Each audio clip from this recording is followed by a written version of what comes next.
Hey, Eagle Run 23. We're going to talk about magazines. How many magazines do you need, and how I number my magazines.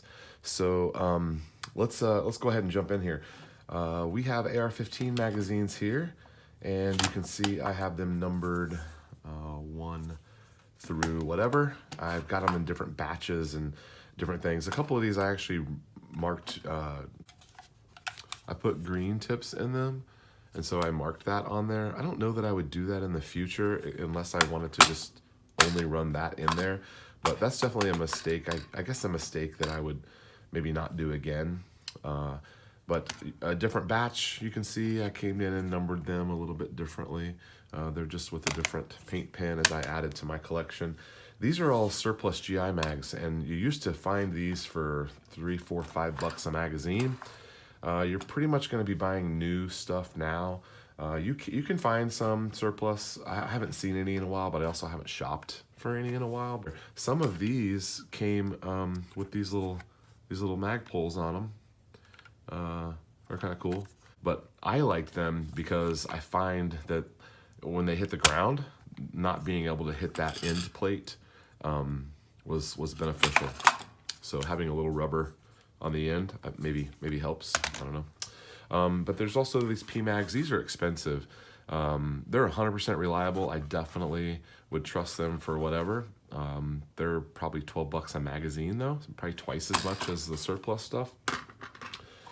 Some of these, you can see these surplus ones, these were black. You never know what you're gonna get. I think one of the batches I got was like 50-50. Now this one is, you've heard people say to make sure you have the tan followers.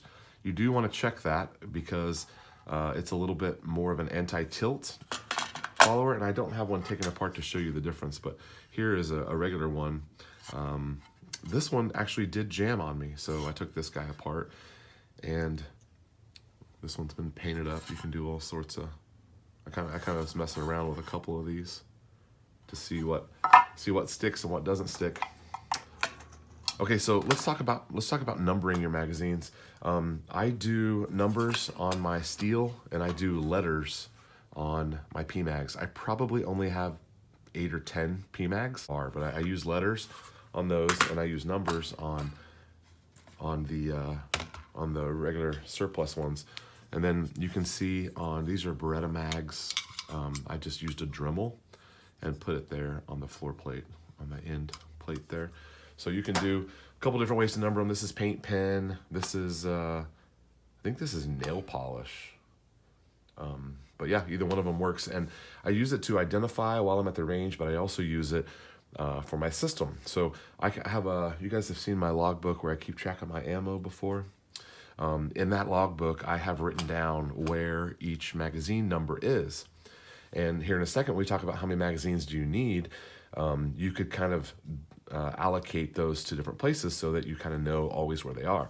And if you find one doesn't work very well, it'd be easy to identify and say, I'm going to put stick number 6 away. Maybe we'll take it apart and see if there's anything wrong with it, and then you could test it again and you would know. And then if you replace it, you just chunk number 6 and you put a new number 6 in, and it works pretty well. So it also helps to identify, I know how mine are numbered. There's unlikely that there's another person at the range that has theirs numbered in the same fashion as mine. They probably used a different color, or so on and so forth, but it'll help, just kind of helps to identify it. I didn't want to put my name on there or anything. I don't really have a logo, but nowadays you could get a little vinyl sticker and shoot a spray paint and get your little logo on there if you wanted to. So, all right, let me stack these up, and I'm going to tell you how many magazines I think you need for your guns. Okay, so let's talk about your main pistol. Your main pistol, you need a minimum of 2 magazines. You got to have 2. You got to have one in it and one spare. That's minimum. Depending on your firearm, and magazines might be a consideration for price. I went with I'm a big fan of the Beretta 92 platform because I can buy these surplus magazines, and they can be adapted to fit I just cut those holes in there. You can see I did that with a Dremel. I cut those holes in there, and then they have the new style. So your old Beretta vintage pistols and your new ones, they take the same mag, and they're already cut for the new, and you can modify them for the old, which is pretty cool. So you need a minimum of 2.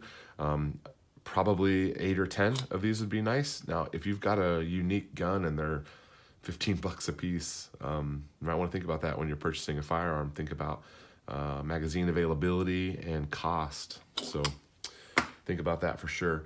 Now let's talk about AR-15. So you're just average guy with one AR-15. How many magazines do you need? So here's 10 magazines, and here's how I have a set of 10 allocated. I have a Pmag that lives in the gun. Now I'm switching ammo around here so it's empty, but this one is the one that lives in the gun. So it's in the gun safe with this magazine in it, and it would be loaded. So there's that one. Now I will take this one out because I've got spear defense ammo in here. So that would be the first mag that I would grab. But this one goes with the gun. So now you're down to 9. These 3 right here, I leave loaded, and I set them aside into the gun safe. So you could grab them, stick them in a pocket, whatever, for whatever you need if you're defending your house or something.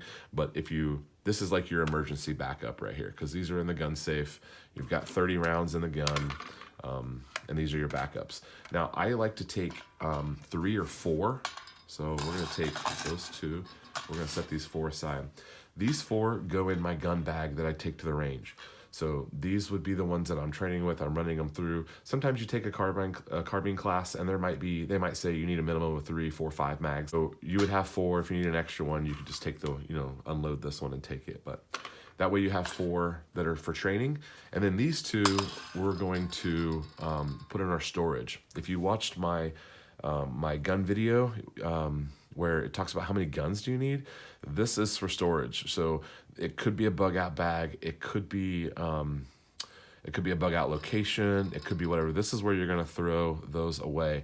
Now, as your resources grow and as your time grows, you're gonna end up with more magazines, and you can reinforce these different positions and even duplicate this out. Maybe these 2 go into a truck bag or into a bug out bag, or so you've got 2 in a bug out bag, 2 at the deer lease, and 2 in your truck bag. So this is where you would expand, because these are always going to be ready, these are going to be training, and you've always got the 1 in the mag. So that's how I look at 10 magazines, which is what I would say is pretty much a minimum. I mean, obviously you could get away with 3, you could get away with less, and right now you pretty much have what you have. I don't know how available some of this stuff's going to be moving forward, but this is how I allocate my magazine. So my book says that I had to pull these out of my gun range to shoot the video, my range bag.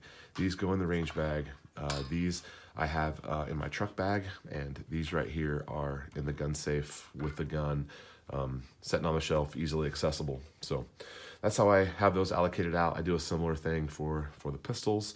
And then I have extra magazines that that I'm painting or playing around with, but you'll end up with extras and different pieces and stuff, and all that's fine. But 10 is the number per gun. Now, always, like we did with the ammo video, you got 2 shooters in your house, you got to double that out. So now you got to double it. So your wife's range bag, your range bag, your son's range bag. Maybe you want to set up an extra kit that's just available. You would just double those things out. And the cool thing is that it's expandable by just saying, I'm going to take 1 from here and put it in there. And then if I find some more mags, then I can re-fortify those different spots. But just think about how they're allocated. You don't have to do it exactly like that. That's just what I do, and it's worked for years. So I also keep that list, and I always know that number 4 is in the range bag. It always is. I don't have to update that one, because 1, 2, 3, 4 are always in the range bag. But all right, I hope that helped you. Let me know what you do for your mags, and head on over to TexasParksOutletCoffee.com if you want to grab some great coffee. There is a deal in the description for a discount code. And thanks for watching. We'll see you on the next video.